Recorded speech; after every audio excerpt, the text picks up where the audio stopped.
Conferência Amor em Movimento 2016.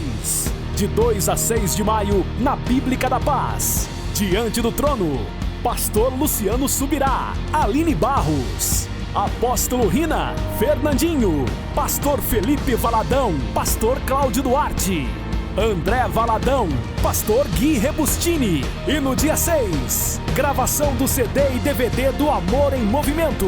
Mais informações e compra de ingressos, acesse amoremmovimentoibb.com.br ou ligue 29050120.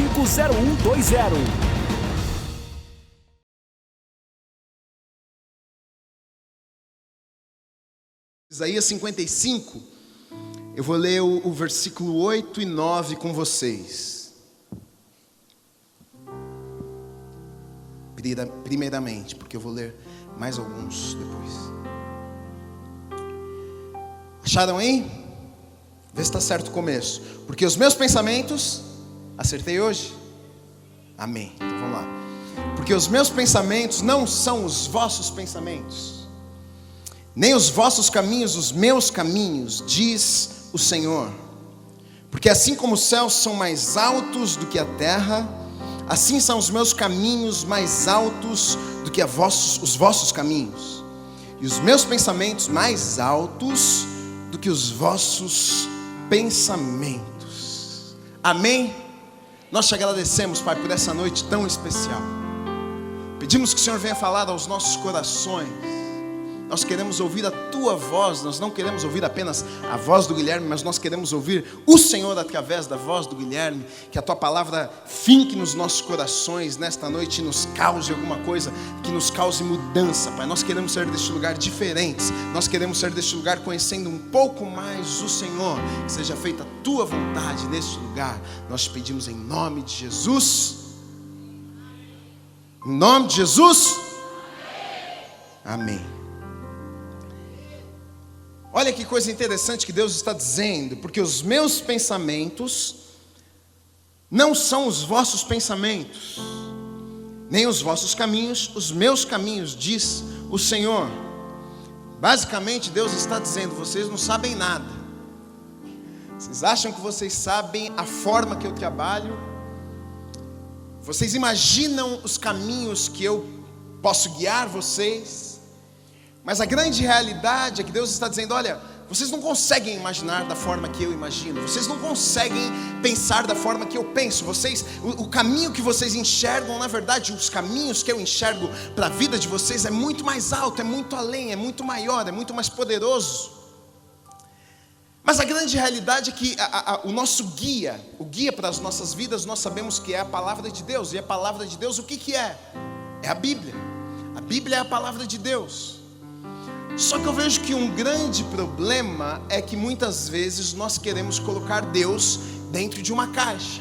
Nós queremos achar que Deus, Ele trabalha sempre da mesma maneira.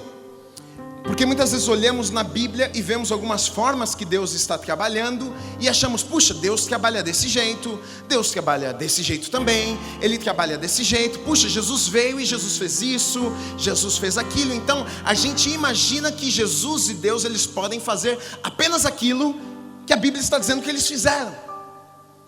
Mas eu começo a perceber na Bíblia que a grande realidade é que Deus, Ele agiu e trabalhou de diferentes formas no Antigo Testamento. Jesus veio e fez coisas diferentes no Novo Testamento, mas na verdade para nos mostrar que Ele pode sim trabalhar de formas diferentes.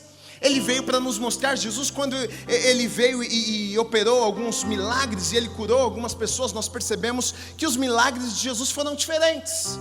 E Ele cuspia no chão, fazia um lodo de terra e passava no olho e falava: pode ir, você está curado, vai lá, lava os teus olhos e você está curado. Para outro apenas Ele dizia: pode ir embora, a tua fé te salvou, a tua fé te curou. E é até engraçado porque nos dias de hoje se criaram até doutrinas com algumas coisas que Jesus fez, com alguns jeitos que Deus fez, e como se fosse uma regra: Deus trabalha desse jeito, Jesus faz assim. Se eu jogar... É que se eu falar esse tipo de coisa, vocês vão pensar que eu estou falando de alguém, mas eu não estou falando de ninguém. Se eu jogar uma toalhinha no irmão, ele vai ser curado. Sim, o apóstolo talvez tenha jogado, mas a Bíblia não está dizendo que essa é a única forma que Deus pode trabalhar. Sim, Deus pode fazer dessa forma. Ninguém está dizendo, e eu não estou dizendo que Deus ele não pode fazer dessa forma. Ele faz da forma que Ele quiser, mas eu acredito que muitas vezes nós limitamos Deus. Muitas vezes nós olhamos para a palavra de Deus e falamos, puxa, Deus trabalha assim, Jesus trabalha assim, eles trabalham assim, e a gente acaba limitando, porque na grande realidade é que a gente não consegue imaginar, e a palavra de Deus nos diz aqui em Isaías 55, que realmente nós não conseguimos compreender os pensamentos de Deus. Os pensamentos dele são muito mais altos, são muito maiores, os caminhos que Ele tem para as nossas vidas são muito mais altos, são maiores, então nós não conseguimos imaginar. Eu quero dizer uma coisa para você nessa noite. Talvez você fique olhando para a vida do outro e vendo a forma que Deus agiu na vida dele, pensando que Deus vai agir na sua vida da mesma forma, e talvez você fique sentado esperando a vida inteira e nunca vai acontecer, porque Deus age de diferentes formas. Aquilo que Ele faz na vida do irmão, Ele faz na vida do irmão, mas não necessariamente Ele vai fazer a mesma coisa na sua vida. O que nós precisamos saber é que certamente Ele fará na minha vida, certamente Ele fará na sua, certamente Ele vai curar a minha vida, certamente Ele vai curar a sua, mas não necessariamente Ele vai fazer igual. Mas nós imaginamos que sim, a gente faz o mesmo tipo de orações, a gente faz os rituais, porque a gente acredita que se a gente fizer o ritual tal, se a gente fizer da forma tal, Deus vai vir e vai agir daquela forma. E eu começo a perceber na Bíblia, através de algumas passagens, que na verdade Deus, aonde Ele mais gosta de trabalhar, são nas impossibilidades. Aquilo que o homem olha e ele diz assim, uau, isso não tinha nada para dar certo, Deus vem e Deus faz acontecer. Quando você diz, puxa, não tinha jeito disso acontecer na minha vida, aí você vê Deus vindo e fazendo isso. Deus, Ele gosta de trabalhar com as impossibilidades. Deus gosta de trabalhar de um jeito que o homem não imagina. Nós vemos isto em muitas histórias na palavra de Deus, e eu gostaria de contar algumas e ler algumas com vocês nessa noite, para analisarmos algumas formas diferentes que Deus trabalha. Lá em Esther, no capítulo 2, no versículo 7, diz assim: criara ele Hadassa, isso está falando do seu tio Mordecai. Criara ele Hadassa, isto é, Esther, filha do seu tio, pois não tinha ela nem pai nem mãe, e era donzela, esbelta e formosa. E morrendo seu pai e sua mãe, Mordecai a tomara por filha. Depois no versículo 9 diz assim: a moça lhe pareceu formosa e alcançou favor perante ele, pelo que se apressou em dar-lhe os ungüentos e os devidos alimentos. Depois lá no versículo 17 diz assim: o rei amou a Esther mais do que a todas as mulheres, e ela alcançou perante ele favor e benevolência mais do que todas as virgens. O rei pôs-lhe na cabeça a coroa real e a fez rainha em lugar de Vasti. Você já parou para pensar na história de Esther? Muitas vezes a gente lê a Bíblia como se fosse, nós precisamos trazer na nossa realidade.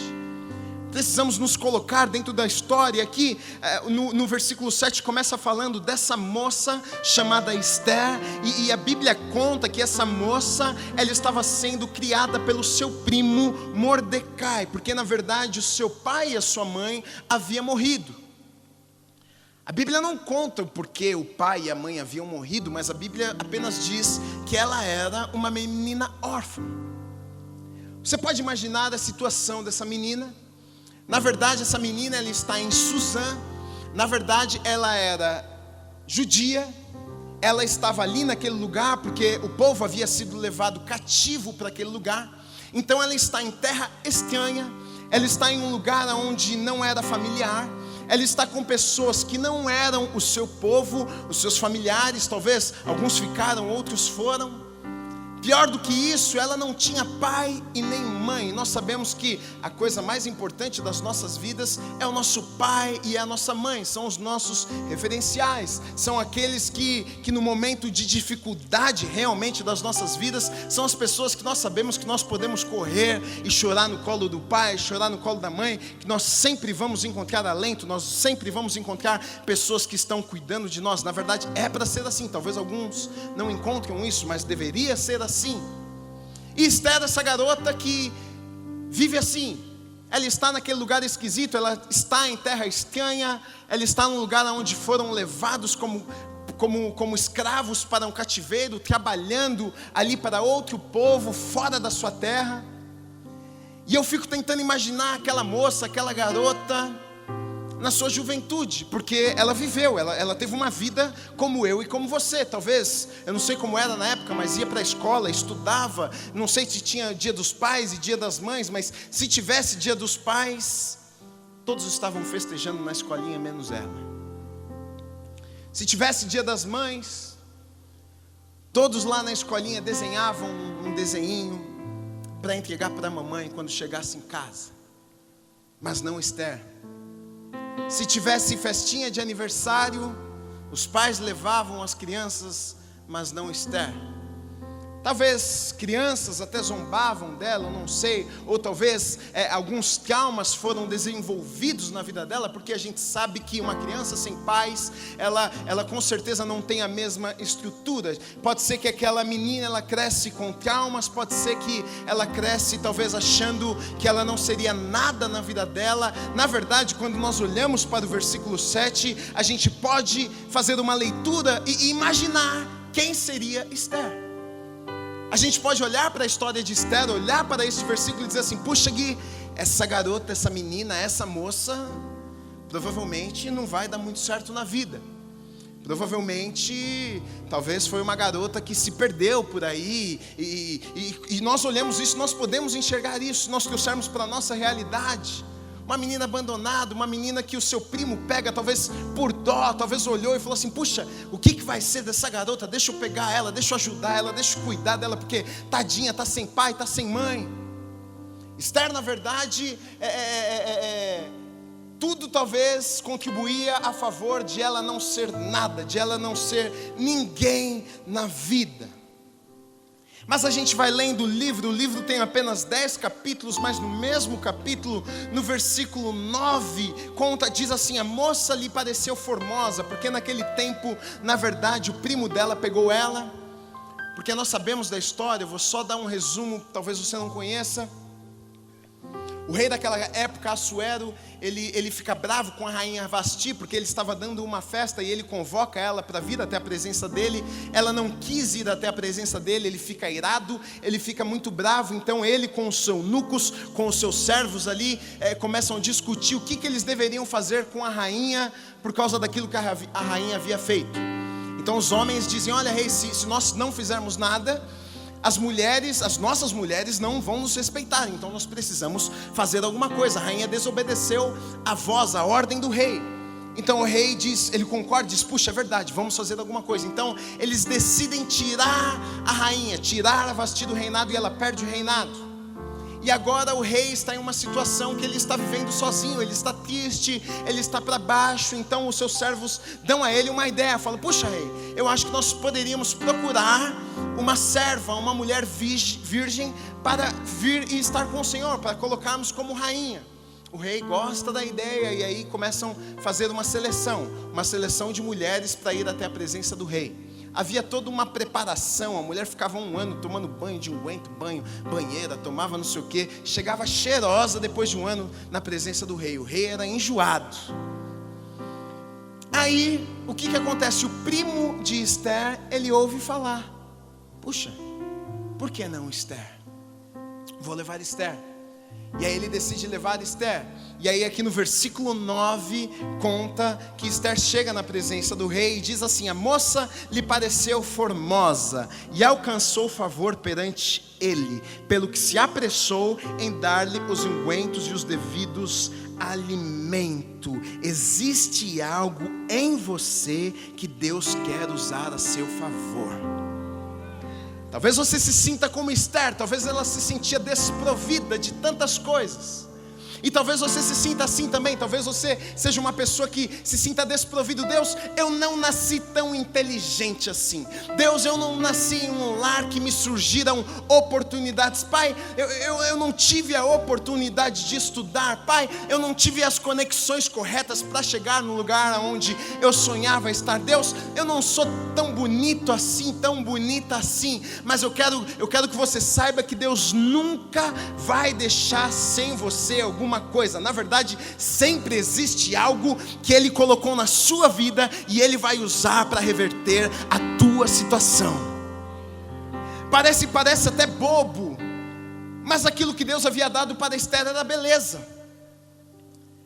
A Bíblia diz que ela era uma mulher formosa, ela era bonita. Os olhos do rei foram encantados por Esther. Ele ficou impressionado, ele viu ela e se apaixonou. Uma mulher bonita, uma mulher formosa. E com certeza, através dessa história eu vejo que Deus, Ele nunca nos desampara. Talvez muitas vezes a gente olha para o nosso lado e a gente enxerga nas pessoas muito mais dons, muitos mais talentos na vida da outra pessoa do que na nossa. Mas eu quero te dizer nessa noite, ei, Deus colocou algo sobre a sua vida e Ele vai usar. Você pode ficar tranquilo. Talvez você não seja o cara mais inteligente do mundo e você se sinta talvez até inferior, mas Deus, você precisa na verdade descobrir o que Deus te deu, porque aquilo que Ele te deu é muito poderoso.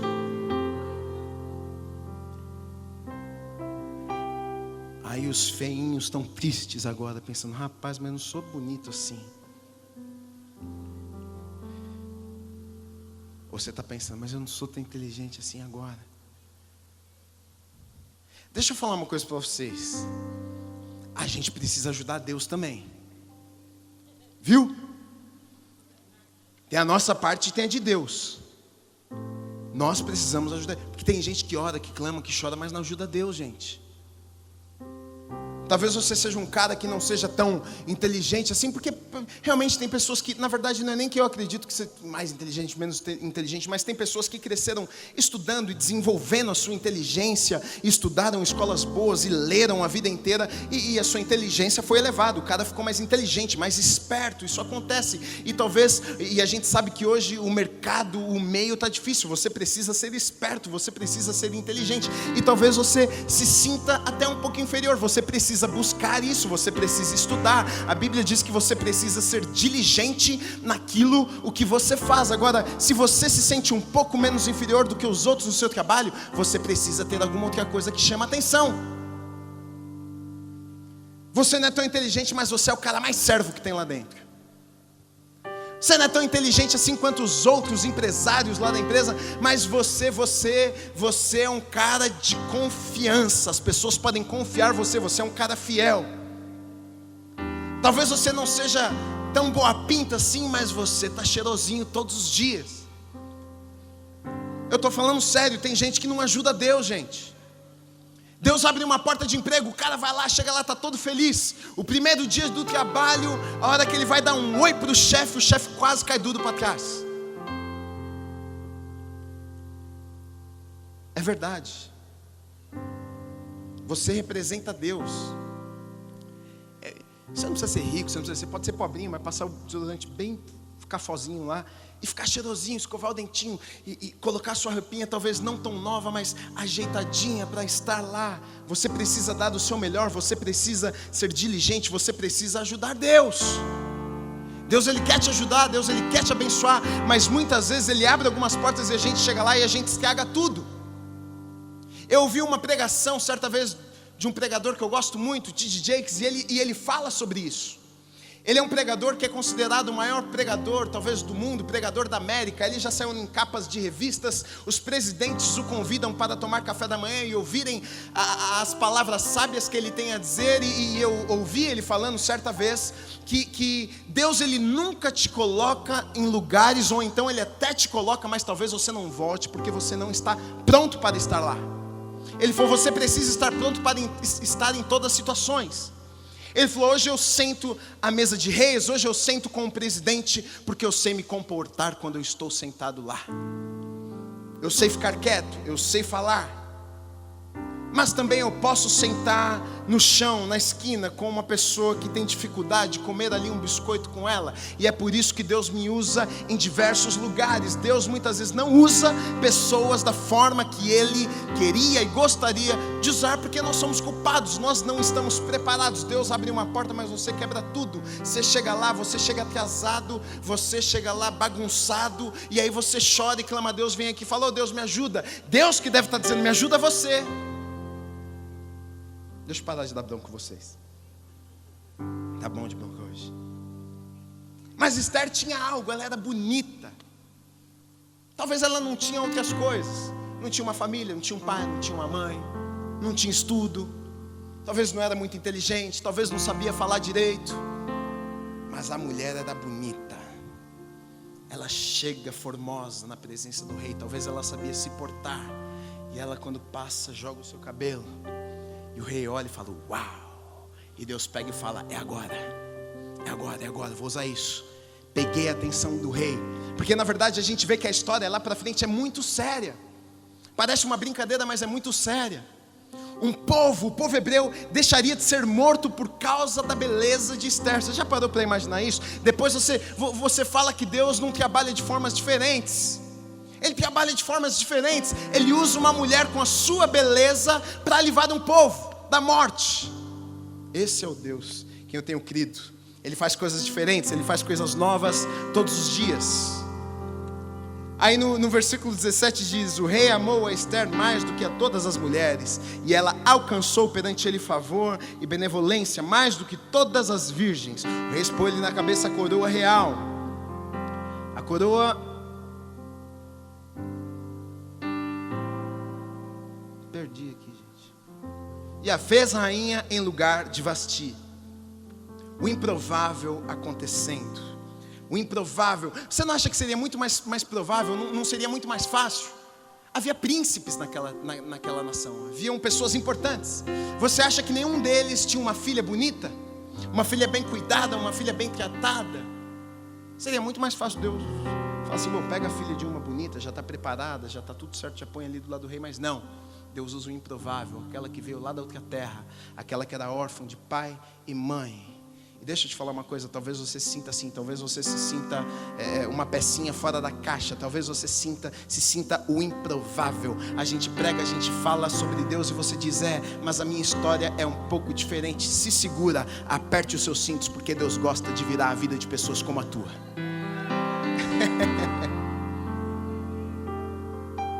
Deus é lindo. O improvável, o impossível nas mãos de Deus é apenas uma oportunidade para um grande milagre. Moisés, tiozinho, velhinho, no meio do nada. A pessoa menos provável para libertar um povo do cativeiro. A pessoa menos provável, um tiozinho gago para tirar uma nação, 3 milhões de pessoas do Egito e levar aquele povo todo à terra prometida, terra que mana leite e mel. Por que Deus não escolheu outra pessoa? Por que Deus não escolheu um não gago? Por que Deus não escolheu um jovem com força, um jovem descansado, um jovem pronto para a batalha? Mas Deus vai e escolhe um velhinho gago para libertar o seu povo do cativeiro. O improvável acontecendo, um grande milagre acontecendo. Davi, um jovem, um garoto que está lá apenas cuidando das ovelhas do papai, sem pretensão nenhuma. Ele adorava Deus ali no seu cantinho, sem imaginar, mas Deus tem os caminhos dele, Deus tem as loucuras dele. E aí aquele garoto jovem, ele vai à batalha contra aquele homem gigante. A probabilidade daquele garoto vencer aquele gigante era algo impossível, tanto que o gigante caçoa dele e fala: você menino, você garoto vai vir contra mim. Mas a gente sabe da história, ele vence Golias, ele derrota Golias, e aí Deus levanta aquele garoto para reinar uma nação. O improvável, o impossível acontecendo, porque Deus gosta de trabalhar assim, Deus gosta de fazer essas coisas. Sabe por quê? Quando Ele faz esse tipo de coisa nas nossas vidas, o nome dEle é exaltado. A gente sabe que se não fosse Ele, isso não aconteceria. As pessoas que estão à nossa volta, elas têm que reconhecer reconhecer que se não fosse Deus na sua casa, que se não fosse Deus na sua história, menina, você foi abandonada pelo papai, garoto, você não teve estudo, só pode ter sido Deus na sua vida, para você ter chegado no lugar aonde você está. Eu quero te dizer uma coisa, não interessa de onde você veio, não interessa o seu passado, não me interessa quem foi seu pai, não me interessa quem foi sua mãe, a única coisa que eu quero te dizer é uma coisa: eu sei no Deus em quem eu tenho crido, e esse Deus, ele gosta de pegar a vida quebrada, ele gosta de pegar a história destruída e reverter a situação, porque ele é um Deus poderoso. Elias foi um profeta que foi levantado em um momento difícil da nação. Reino do Norte, Acabe com Jezabel, eles reinavam em Elias, e o povo havia se corrompido, o povo adoravam a outros deuses, a Baal, e o profeta foi levantado num tempo como este, e aí ele leva uma mensagem dura ao rei, e diz: olha, vai haver seca durante 3 anos, e acontece o que o profeta fala: 3 anos, seca, destruição, a terra não dava fruto, o povo já estava passando fome, os animais morrendo, coisas terríveis acontecendo. Então depois de 3 anos, o profeta volta, traz uma nova palavra ao rei, fala: olha só, vocês adoram a Baal, aos deuses de vocês, então vamos fazer do seguinte: traga todos os profetas de Baal, que são 450. Nós vamos fazer o seguinte: nós vamos nos reunir, nós vamos fazer um altar, nós vamos colocar um novilho e oferecer um sacrifício. Vocês clamam aos deuses de vocês para que desçam fogo do céu e consumam o sacrifício. Eu clamo ao meu Deus para que isso aconteça. O rei gostou da ideia, falou: agora o bicho vai pegar. Convoca os profetas de Baal, todos vão lá, se reúnem, uma grande festa, e fazem lá o lugar do sacrifício, trazem o novilho, cortam o novilho, e primeiro foram aqueles profetas de Baal, e começam a invocar os seus deuses, e clamar, e chorar, e se cortar, e fazer de tudo, mas nada acontecia com aquele novilho. Elias começa até a caçoar, falar: olha, acho que o Deus de vocês, ele está meio culpado, resolvendo outros problemas, acho que ele não está ouvindo vocês. Mas passa horas e horas e horas, então Elias vira e fala assim: olha, chega, agora é a minha vez. Então ele pega e monta ali o lugar do sacrifício, coloca um novilho, e ele ainda pega, a Bíblia conta que 3 vezes ele pega água e ele joga sobre o novilho, ele molha o novilho, de tal forma que escorre água em todos os lugares, escorre pelo chão, chega até a vala, ele inunda aquele lugar, o improvável já estava difícil sem água, mas o improvável, agora eu jogo um pouco de água, porque Deus gosta de fazer esse tipo de coisa. E ele clama a Deus, e quando ele clama a Deus, um fogo desce do céu e consome aquele altar. Então todas as pessoas tiveram que reconhecer que o Deus de Elias era o único Deus. E é isso o que acontece com as nossas vidas, quando o improvável acontece, quando o impossível acontece, as pessoas à nossa volta, elas têm que reconhecer que Deus é o único Deus. Partindo para o final, Josué e Caleb. Nós sabemos da história deles. O povo, Moisés havia tirado o povo do cativeiro, o povo estava no deserto. E aí o povo logo chega até perto da terra prometida, a terra que manava leite e mel. E aí Moisés convoca 12 homens representando as 12 tribos de Israel e fala: olha, vocês vão até lá espiar a terra prometida. Vocês vão dar uma olhada na situação, ver como é que está, ver o exército inimigo, ver se realmente a terra mana leite e mel, como que está a situação. Os 12 homens, eles vão até lá, e eles observam, a Bíblia conta que eles ficam 40 dias ali, e aí eles olham, e vê o que está acontecendo, e realmente eles veem que a terra manava leite e mel, a terra dava frutos, as vinhas com cachos de uva, a terra era maravilhosa. Então eles voltam. Mas a Bíblia conta que 10 daqueles que desceram e ficaram 40 dias lá trouxeram más notícias. Disseram: puxa, a terra é maravilhosa, a terra mana leite e mel, a terra é frutífera, a terra é maravilhosa. Eles voltam com os olhos cheios, mas eles dizem: olha, naquela terra o exército é gigante, o exército tem homens que são gigantes, eles são grandes, a gente vai ser derrotado, não tem como a gente vencer aquele exército. A Bíblia conta que eles começam a praguejar, eles praguejam, eles reclamam com Moisés e falam: por que raios que você tirou a gente da terra do Egito e trouxe até aqui para a gente morrer, para a gente perecer neste lugar. E apenas 2 voltam dizendo: por que não? A terra é maravilhosa. Sim, o exército é grande, mas Deus está conosco. Mas nós temos uma promessa. Agora, sabe o que acontece? Na verdade, o que aconteceu aqui? O porquê que eles fizeram isso? Porque lhes faltaram fé.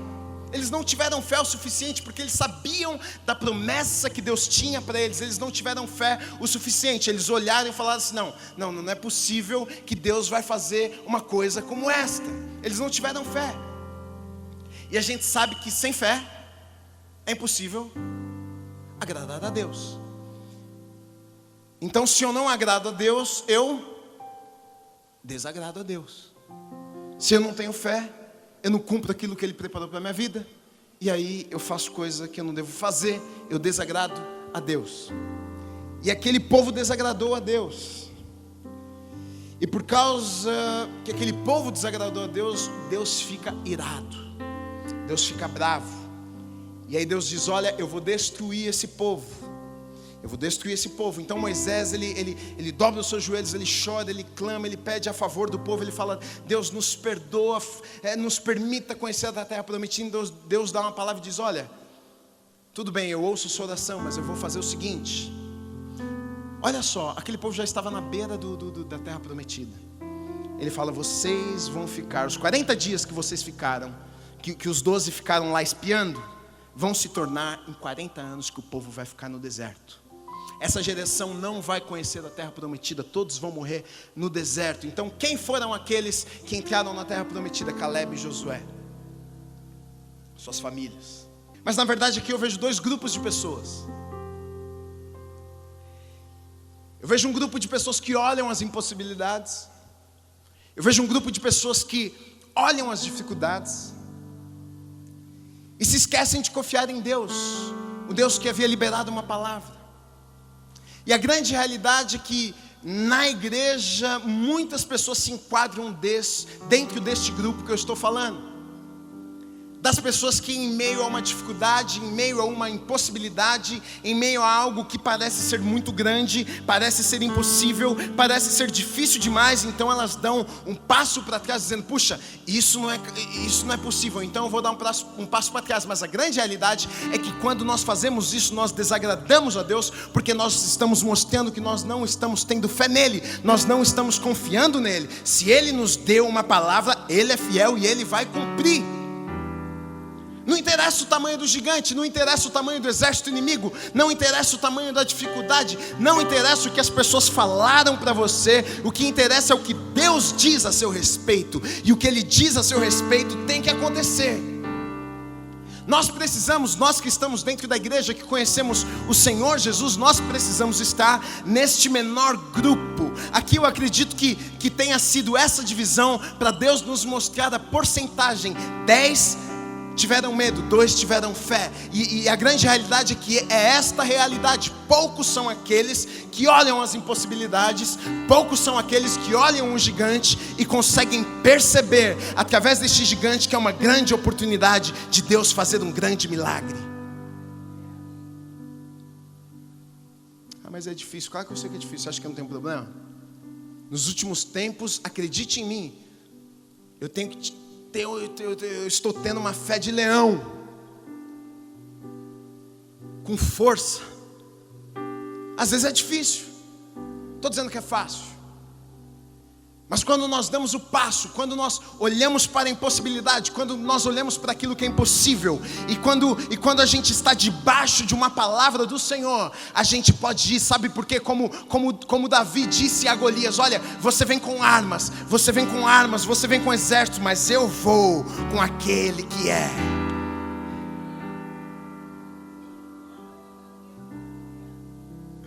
E é desse jeito que você tem que enfrentar as suas lutas. É desse jeito que você tem que olhar para o impossível. É desse jeito que você tem que olhar para as impossibilidades. Ei, existe algo impossível, mas o que Deus diz a meu respeito? Qual foi a palavra que Deus liberou para a minha vida? Qual é o sonho de Deus para a minha vida? Qual é o dom que Deus colocou sobre a minha vida? Eu preciso fluir nesse dom. Eu preciso colocar em atividade isso que Deus colocou sobre a minha vida. Existe algo especial sobre a sua vida. E acredite em mim, o diabo está tentando esconder. O diabo está tentando dizer que você não vale nada. O diabo está tentando te dizer que é grande demais para você. O diabo está tentando te dizer que o exército inimigo é muito maior. Mas Deus está dizendo para você tudo aquilo que você precisa para você vencer esta batalha que você está passando. Eu já coloquei em você. Olha como termina Isaías 55, dos versículos 10 até o 13. Eu quero liberar essa palavra sobre as nossas vidas nessa noite. Diz assim: porque assim como descem a chuva e a neve dos céus, e para lá não tornam, sem que primeiro reguem a terra, e a fecundem, e a façam brotar para dar semente ao semeador, e pão ao que come, assim será a palavra que sair da minha boca. Não voltará para mim vazia, mas fará o que me apraz, e prosperará naquilo que a designei. Saireis com alegria, e em paz sereis guiados. Os montes e os outeiros romperão em cânticos diante de vós, e todas as árvores do campo baterão palmas. Em lugar do espinheiro crescerá o cipestre, e em lugar da sarça crescerá a murta. Será isto para a glória para o Senhor, e memorial eterno que jamais será extinto. Aquilo que Deus vai fazer na sua vida será como um memorial onde as pessoas vão passar, onde elas vão reconhecer: Deus fez, Deus é na vida dele, Deus é por ele. As pessoas vão olhar para a sua vida e vão ter que reconhecer, e vão ter que aplaudir, dizendo: uau, Deus é um Deus realmente grande. Uau, esse cara não tinha nada, ele era para ser ninguém na vida, mas ele acreditou na palavra de Deus, ele acreditou nas palavras de Deus. Como Josué e como Caleb, nós vamos com força e vamos alcançar a terra prometida, aquilo que Deus preparou e prometeu para as nossas vidas. Eu quero te desafiar nessa noite: quem vai comigo?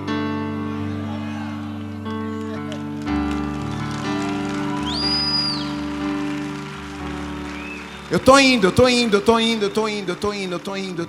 enfrentando os gigantes, eu vou pisar na terra prometida, eu vou experimentar aquilo que o Senhor tem preparado para a minha vida. O diabo, ele levanta circunstâncias para tentar nos impedir, para tentar dizer que nós não somos capazes, para tentar nos dizer que não tem jeito. Mas deixa eu falar uma coisa: fé na palavra de Deus, fé naquilo que Deus nos disse. Vai acontecer, tem que acontecer. Ele é um Deus fiel, ele cumpre aquilo que ele fala. Continue caminhando, não desista hoje, não desista amanhã, continue caminhando. A forma talvez que você está vendo que Deus está fazendo na vida do seu irmão, não espere que Deus faça da mesma forma. Calma, se mantenha, olhe para o alvo, olhe para o Senhor. Deus vai fazer na sua vida também, Deus vai fazer na sua casa também. Ele vai vir, parece que ele está demorando, mas acredite, ele nunca tarda. Vai acontecer na sua vida e na sua casa.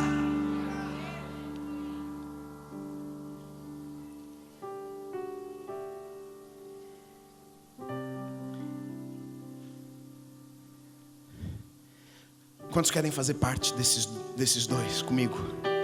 Vamos nessa? Você está pronto? Você está pronto para essa guerra? Você está pronto para essa batalha? Cadê meus guerreiros que estão nesse lugar nessa noite? Cadê o exército? Cadê o exército do Senhor? Cadê? Levanta a sua mão. Levanta a sua mão, diga assim: eu vou rumo à terra prometida.